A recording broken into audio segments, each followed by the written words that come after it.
ఇప్పుడు మీరు చూడబోయే ఈ ప్రాపర్టీ తాదిగడప అండి.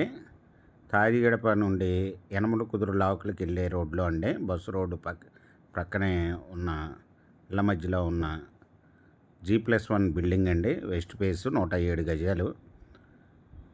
గ్రౌండ్ వచ్చి double bedroom with car parking. First floor double bedroom అండి. టోటల్ వుడ్ వర్క్ చేసి ఉందండి. ఇది బస్సు రోడ్డుకి నియర్గా ఉన్న బిల్డింగ్ అండి. 33 ఫీట్ రోడ్లో మంచి ఏరియాలో ఉన్న బిల్డింగ్ అండి. ఇది కొద్దిగా ఓనర్ గారు వచ్చి వేరే ఊరు ట్రాన్స్ఫర్ అయ్యటం వల్ల బిల్డింగ్ అమ్ముతున్నారండి. ఇది G+1 బిల్డింగు. ఇది ఓనర్ గారు వచ్చి 87 లక్షలు చెప్తున్నారండి. నెగోషియబుల్. మీకు ఈ ప్రాపర్టీ వివరాలు డిస్క్రిప్షన్లో ఇవ్వడమైంది. అది చూసి మీకు నచ్చినట్టయితే స్క్రీన్ మీద ఉన్న ఫోన్ నెంబర్కి కాల్ చేయగలరు. మీకు ఈ ప్రాపర్టీ నచ్చినట్టయితే సబ్స్క్రైబ్ చేసుకోండి, లైక్ చేయండి, షేర్ చేయండి.